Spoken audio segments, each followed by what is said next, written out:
Hello student, JDS coaching centre में आपका बहुत बहुत स्वागत। आज का जो हमारा क्लासेस टॉपिक होना है वो मैं लेके आया हूँ एसिटिक अम्ल। एसिटिक अम्ल आप समझते हो, इसको इंग्लिश में और हिंदी में दोनों को एक ही नाम से जाना जाता है, यानी एसिटिक अम्ल।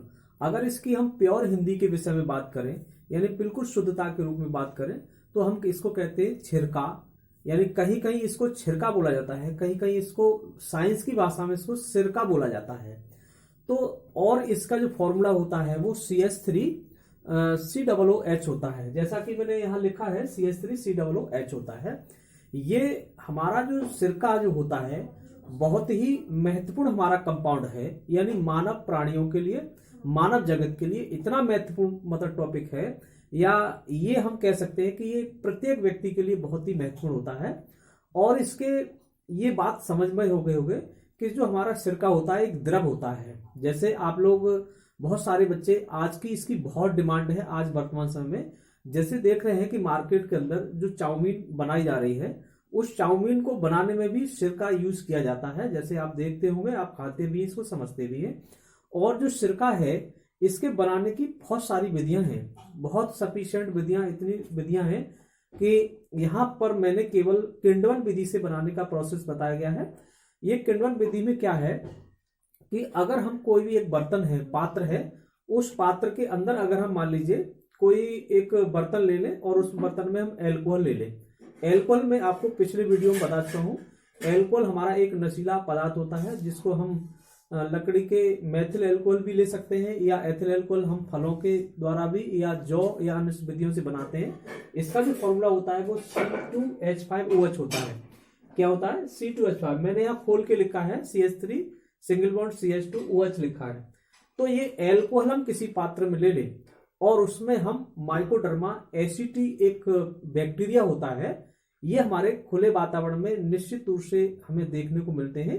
और इसका मतलब ये ऑक्सीजन, यानी खुले वातावरण में ऐसे हम डाल देंगे तो ऑक्सीजन से रिएक्शन होगी, और ऑक्सीजन से रिएक्शन होगी कुछ लंबे समय के बाद इसके अंदर आप देखेंगे, यानी इसमें फर्मेंटेशन हो जाएगा। फर्मेंटेशन का मतलब है कि एक तरीके से हम कहते हैं काफी लंबे समय तक अगर कोई भी किसी पात्र में कोई रस रख देते हैं तो वो फट जाता है, यानी बेकार हो जाता है, उसको फर्मेंटेशन बोलते हैं। तो ऐसा ही इसका फर्मेंटेशन होगा और ये सीधे से हमारा एसिटिक अम्ल के अंदर बनकर के तैयार हो जाएगा, और उसमें से जल की कुछ मात्रा इसके अंदर होगी। तो ये मैंने बनाने की एक प्रोसेस थोड़ी सी बताई। और इसके साथ साथ इसके हम गुणों की बात करें, गुण का मतलब है कि ये पहली बात तो ये है कि इसका एक द्रव होता है। ये कैसा होता है? तीक्ष्ण गंध वाला, यानी अगर इसको हम सूंघते हैं तो इसके अंदर एक तेजी सी सुगंध मतलब आती है, तीक्ष्ण टाइप की। और इसे रंगहीन द्रव होता है, इसका कोई हम कलर तो बता सकते हैं, हल्का डार्क होता है, और ये जो है जल से भारी होता है। इसका क्वथनांक 118 डिग्री सेल्सियस बताया गया है। अगर इसका मतलब जो है 289.5 केल्विन पर अगर इसे रख दिया जाए तो ये जम करके क्रिस्टल के रूप में आ जाता है। उसके बाद यह जल और अल्कोहल में पूर्ण तरीके से विलय होता है। इसके उपयोग की बात करें तो हम अचार, जो अपना मिर्च का अचार बनाते हैं, आम का अचार बनाए, उन सब के अंदर ये यूज किया जाता है बनाने में। और उसके साथ साथ रबड़ स्कंदन में भी यूज किया है। अब कह रहे हो कि रबड़ स्कंदन क्या चीज होती है? रबड़ स्कंदन एक, जैसे देखे हैं कि रबड़ का जितने भी हमारे आज वातावरण में या हमारे देखने को मिल रही है, तमाम तरह की जो रबड़ आ रही है, वो रबड़ एक रबड़ प्लांट माने पौधे से इसका जो दूध निकाल करके उसको कई केमिकल प्रोसेस से बना करके हम तरह तरह की रबड़ों को निर्माण कर रहे हैं।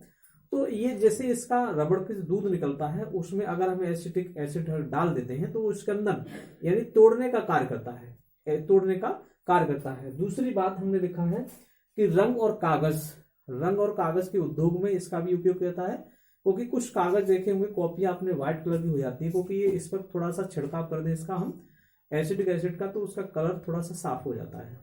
उसके बाद हम बात करें कृत्रिम रेशम, जब आर्टिफिशियल जो रेशम बनाते हैं उसमें भी इस एसिटिक एसिड का उपयोग हम करते हैं। तो ये आपने आज एसिटिक एसिड के विषय पर समझा और इसको जाना, और इसमें आप लोगों को कोई कमी या कोई भी समझ में नहीं आता है तो कमेंट्स करें, अन्य बच्चों को शेयर करने और लाइक करने को ना भूलें। लाइक भी करें इस वीडियो को, क्योंकि लाइक करने से आप लोगों को केवल आपकी जो फीस है वही यही है फीस, आप इस केवल वीडियो को शेयर करें और लाइक करें। उसके बाद ये मैं कहना चाहूंगा कि जो एसिटिक एसिड बहुत 2023 की जो ईपी बोर्ड की एग्जाम होने वाला है उसके लिए बहुत महत्वपूर्ण टॉपिक के रूप में ये पूछा जाता है। इसके उपयोग भी पूछ ले जाते हैं, तो अन्य बच्चों को शेयर करने का भी कार्य करें आप।